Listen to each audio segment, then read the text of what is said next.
नमस्कार। आज हम एक बहुत ही दिलचस्प और गहरे सवाल को समझने वाले हैं, जिसके पीछे ब्रह्मांड के सबसे बड़े रहस्यों में से एक छिपा हुआ है।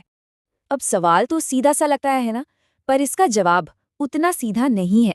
ये सिर्फ एक शादी की कहानी नहीं है, बल्कि ये चेतना और ऊर्जा के मिलन की एक महान गाथा है। तो चलिए इसमें और गहराई से उतरते हैं। तो इस सवाल के जवाब तक पहुंचने के लिए हमें पहले उस समस्या को समझना होगा जो इस विवाह से पहले थी। एक ऐसा वक्त जब मानो पूरी सृष्टि ही रुक सी गई थी। हुआ ये था कि सती के देह त्याग के बाद भगवान शिव वो एकदम गहरे वैराग्य में चले गए। उन्होंने दुनिया से जैसे मुंह ही मोड़ लिया और हजारों सालों के लिए एक ऐसी गहरी समाधि में लीन हो गए, मानो उनके लिए संसार का कोई अस्तित्व ही ना हो। और इसका असर पूरे ब्रह्मांड पर पड़ा। सोचिए, जब चेतनाएं स्थिर हो गई तो सृष्टि कैसे चलती। सब कुछ ठहर सा गया। ना कुछ नया बन रहा था, ना कोई बदलाव आ रहा था, कोई गति ही नहीं थी। और इस हालत ने सभी देवताओं को चिंता में डाल दिया। तो जब ब्रह्मांड इस ठहराव पर आ चुका था, तभी इस समस्या के समाधान ने भी जन्म लिया। और ये समाधान था शक्ति का पुनर्जन्म। वही देवी सती, उन्होंने ही हिमालय की बेटी पार्वती के रूप में दोबारा जन्म लिया। और उनका जन्म यूं ही नहीं हुआ था। उनका जन्म एक खास उद्देश्य से हुआ था, शिव को उनकी समाधि से बाहर लाना और ब्रह्मांड में संतुलन को वापस लाना। और यहाँ एक बहुत ही दिलचस्प बात सामने आती है, वो ये कि ये दोनों एक दूसरे के बिना अधूरे हैं। शिव यानी कि चेतना शक्ति के बिना पूरे नहीं है, और शक्ति यानी ऊर्जा वो शिव के बिना दिशाहीन है, मतलब उसका कोई अर्थ ही नहीं है।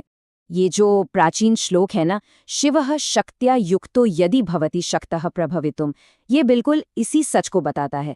मतलब शिव तभी कुछ करने में समर्थ होते हैं जब वो शक्ति के साथ होते हैं। चेतना और ऊर्जा को अलग किया ही नहीं जा सकता।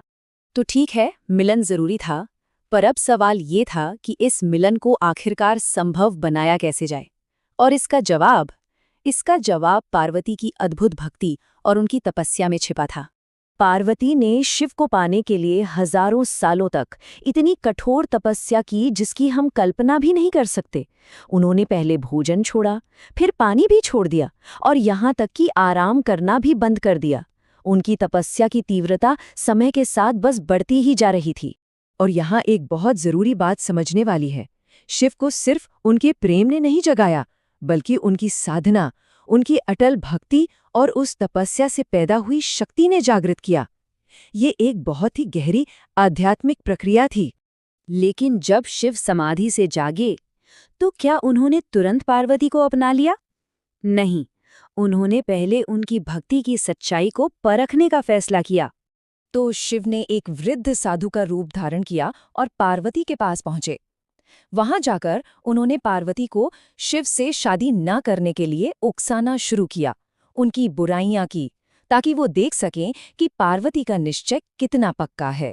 इस पर पार्वती ने जो जवाब दिया ना, वो इस पूरी कहानी का आप कह सकते हैं सबसे बड़ा टर्निंग पॉइंट है। उन्होंने कहा, मैं शिव को नहीं, शिव में स्थित सत्य को चाहती हूँ। बस ये सुनते ही शिव समझ गए कि उनकी भक्ति सिर्फ विवाह के लिए नहीं, बल्कि परम ज्ञान के लिए है। और बस इसी पल के बाद चेतना और ऊर्जा के मिलन का मंच तैयार हो गया। अब हम आते हैं अपने असल सवाल के जवाब पर। तो आखिर शिव ने पार्वती से विवाह किया क्यों? देखिए, इसके कई व्यावहारिक कारण थे, जैसे कि शक्ति को एक स्थिरता देने के लिए, दुनिया में सृजन को यानी क्रिएशन को फिर से शुरू करने के लिए, धर्म की रक्षा के लिए, प्रेम और भक्ति का एक आदर्श स्थापित करने के लिए, और हाँ, ब्रह्मांड में संतुलन को वापस लाने के लिए। पर इन सभी कारणों से भी ऊपर एक और भी गहरा, एक दार्शनिक सच छिपा हुआ है, और असली वजह इन सबसे कहीं ज्यादा बड़ी है। देखिए, शिव प्रतीक हैं चेतना के, यानी कॉन्शियसनेस, वो शुद्ध, स्थिर, न बदलने वाला अस्तित्व जो सब चीजों का आधार है पर खुद कुछ नहीं करता। और पार्वती, वो प्रतीक है ऊर्जा का, एनर्जी, वो गतिशील, रचनात्मक, बदलने वाली शक्ति जो ब्रह्मांड में हर काम और हर सृजन के लिए जिम्मेदार है। तो जब ये दोनों, चेतना और ऊर्जा, एक साथ आते हैं, तभी जाकर जीवन संभव होता है। चेतना के बिना ऊर्जा अंधी है, उसके पास दिशा नहीं है। और ऊर्जा के बिना चेतना बस स्थिर है, निष्क्रिय है। तो आखिरी और सबसे जरूरी बात, शिव ने पार्वती से विवाह इसलिए किया क्योंकि शक्ति के बिना शिव भी शव हैं, यानी शून्य हैं।